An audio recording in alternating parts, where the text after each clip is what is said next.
हाँ दोस्तों, राधे राधे। दोस्तों, क्या आपको लगता है कि शिव प्रकाश शुक्ला अपनी बेवकूफ़ियों की वजह से इनकाउंटर हुआ उसका? एक्चुअली मैं आपको उसके बारे में बताऊं कि उसकी क्या गलती थी जिस वजह से वो इनकाउंटर में फंसा और लपेटे में आ गया। एक्चुअली इसके पहले सबसे पहले शोएब इलियासी ने एक एपिसोड किया था दूरदर्शन पे, जो कि दिखाया गया था India's most wanted. India's most wanted में उसने शिव प्रकाश शुक्ला की सारी डिटेल बताई थी, जिसने सारी इंडिया ने देखा था। और उसके बाद उसने बताया था कि किस गाड़ी से, एक्चुअली वो उस समय नीली रंग की सेलो कार यूज कर रहा था, जो कि डेवो की है, बहुत बढ़िया शानदार कार थी। तो उसको यूज कर रहा था और गाड़ी का नंबर भी रिवील कर दिया गया था। शिव प्रकाश शुक्ला की फ़ोटो दिखा दी गई थी। उसके साथ में अनुज प्रताप सिंह और सुधीर त्रिपाठी थे, उनकी फ़ोटो तो नहीं आई थी, लेकिन शिव प्रकाश शुक्ला की फ़ोटो डिटेल में दिखा दी गई थी और उसके ऊपर इनाम घोषित था 5 लाख रुपए का, वो भी दिखा दिया गया था। अब उसकी गलती कहाँ पे थी यदि समझिए तो शिव प्रकाश शुक्ला को ये बात पता भी हो गई थी कि इंडियाज़ मोस्ट वांटेड में उसका एपिसोड दिखाया जा चुका है, और उस चीज़ से लेकर के पहले तो बड़ा खुश हुआ, क्योंकि वो बड़ा प्रेमी था कि उसको छपास की बीमारी थी कि यार उसको न्यूज़पेपर में छाए रहने की आदत थी, तो पहले तो उसे बड़ा अच्छा लगा। लेकिन जब उसकी ये बात समझ में आई कि यार ये तो गलती हो गई, तब वो बड़ा नाराज़ हुआ और गुस्से में आके शोएब इलियासी को फ़ोन किया, और शोएब इलियासी को फ़ोन करके धमकी देता है कि मैं तुम्हारे ऑफिस को तो बम से उड़ा दूंगा। हालांकि कुछ हुआ नहीं, और हुआ ये कि पहले से ही एसटीएफ उसके पीछे पड़ी हुई थी। एसटीएफ को इन्फॉर्मेशन मिल गई थी, अब इन्फॉर्मेशन पूरे इंडिया को हो चुकी थी कि शिव प्रकाश शुक्ला एक नीले कलर की सीलो कार को यूज कर रहा है। अब शिव प्रकाश शुक्ला को ये लग रहा था कि ये जो सीलो कार है काफ़ी बिल्कुल मॉडर्न थी। 1998 में उस समय तो टॉप लग्जूरियस गाड़ियों में से एक गिनी जाती थी, तो शानदार गाड़ी थी, उसका पिकअप, उसकी स्पीड, रफ्तार सब कुछ अच्छा था। तो उसको ये लगता था कि यार अब मेरी गाड़ी का पीछा नहीं किया जा सकता, जबकि उसकी गलती ये थी, उसको समझ में नहीं आया था कि यार ये गाड़ी जो उसने सेलेक्ट किया है ये रेयर कार है, किधर से भी निकलेगी, किधर भी जाएगी तो लोगों को आराम से याद हो जाएगी, क्योंकि वो रेयर कार थी, कलर उसका बिल्कुल डिफरेंट था, तो वो मैच करती हुई नहीं थी। एक्चुअली जैसे उस समय मारुति 800 वगैरह या जीप वगैरह, कमांडर वगैरह चल रही थी, तो कॉमन गाड़ियों में गाड़ियां मिक्स हो जाती हैं, लेकिन वो चूंकि लग्जूरियस बिल्कुल लेटेस्ट कार थी, तो वो ऐसी चीज़ें सपोज करिए आपके बगल से ही कोई ऐसी गाड़ी निकले, सपोज करिए बुगाटी निकल जाए या कोई बढ़िया शानदार कार निकल जाए, तो आपके दिमाग में छप जाती है, खासकर यदि उसका बिल्कुल डिफरेंट कलर हो, रोल्स रॉयस निकल जाए, तो ये सब ऐसी चीज़ें हैं जो छप जाती है। वही हालत उस समय थी सीलो के साथ, बिल्कुल रेयर कार थी। और टीवी में जो लाइव कास्ट उसने दिखाया था, एपिसोड दिखाया था, उसने क्लियर किया था कि ये शिव प्रकाश शुक्ला की फोटो है, उसके साथ में 2 बंदे रहते हैं, वो 3 के तीनों बंदे हमेशा साथ रहे।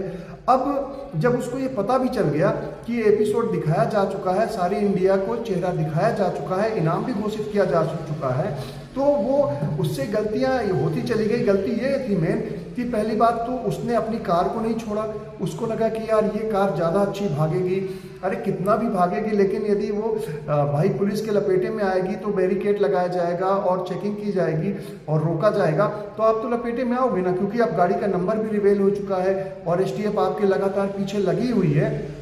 तो पहली बात, उसकी कार को ना छोड़ना उसकी सबसे बड़ी गलती समझ में आती है कि वो लालच में पड़ा रहा कि ये कार मुझे बचाएगी, जबकि उसको ये समझ में नहीं आया कि यही कार उसको फंसाएगी और उसकी जान लेगी, इनकाउंटर में लपेटे में आएगा। तो दोस्तों, पहली बात ये गलती थी।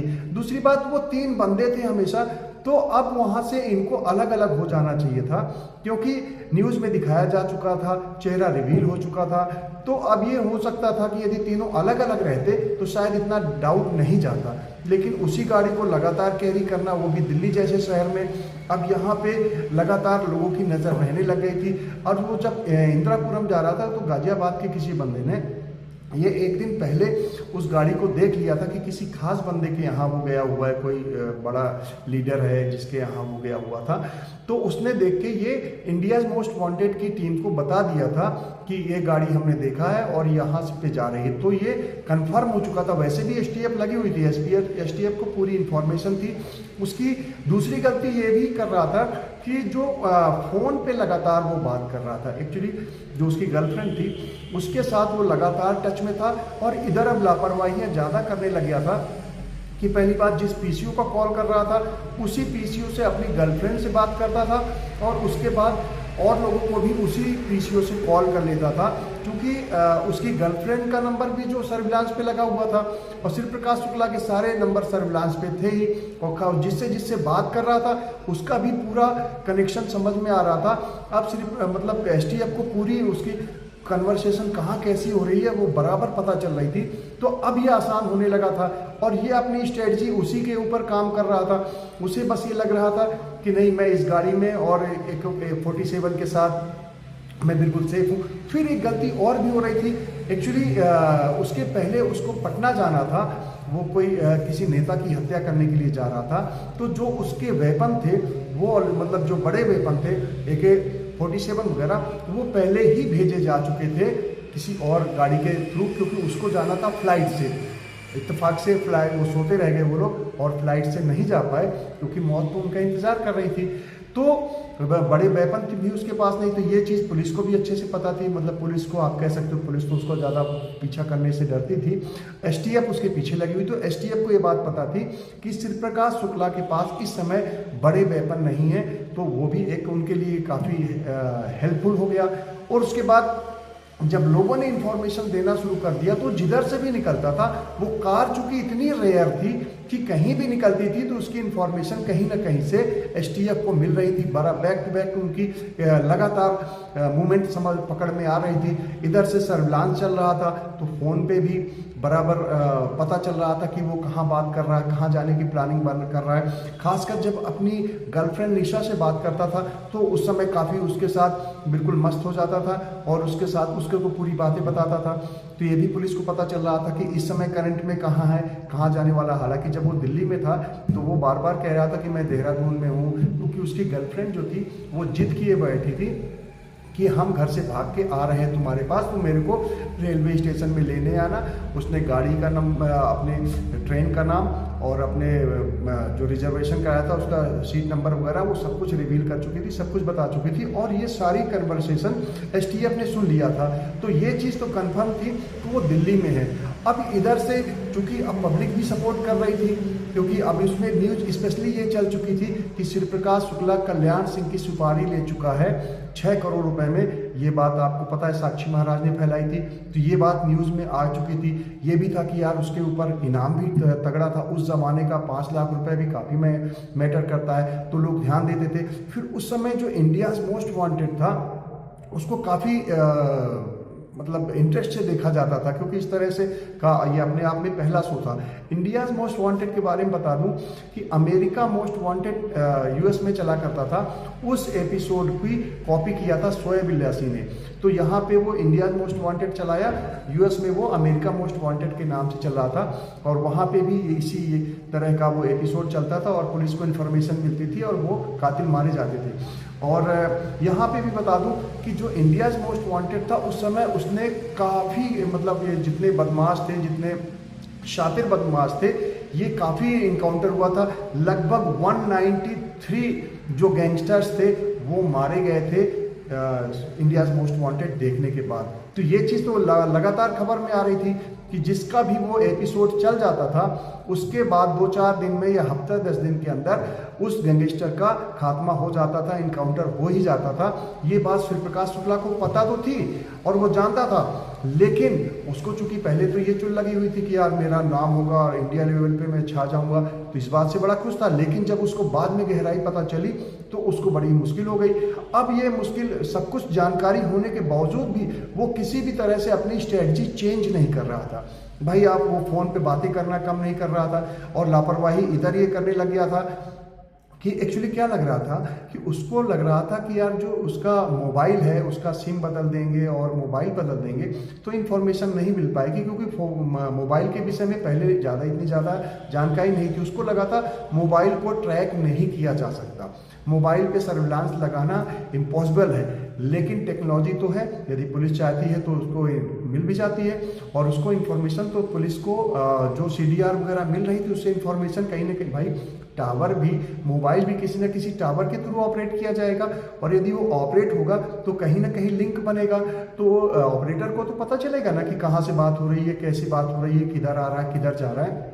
सूर्य प्रकाश को ये लगता था क्योंकि लैंडलाइन पे यदि कॉल करते हैं तो वायर टू वायर कनेक्ट होता है, तो लैंडलाइन को ट्रैक किया जा सकता है, लेकिन मोबाइल को ट्रैक नहीं किया जा सकता। उसकी ये बहुत बड़ी गलतफहमी थी। और मोबाइल जबकि बराबर ट्रैक हो रहा था, और जब वो कन्वर्सेशन ज़्यादा कर रहा था, उसी फ़ोन से अपनी गर्लफ्रेंड को कॉल करना, उसी फ़ोन को से वो फिर लापरवाही ये करने लगा कि गोरखपुर में कॉल करने लगा, उसी से अपने लखनऊ में कॉल करने लगा।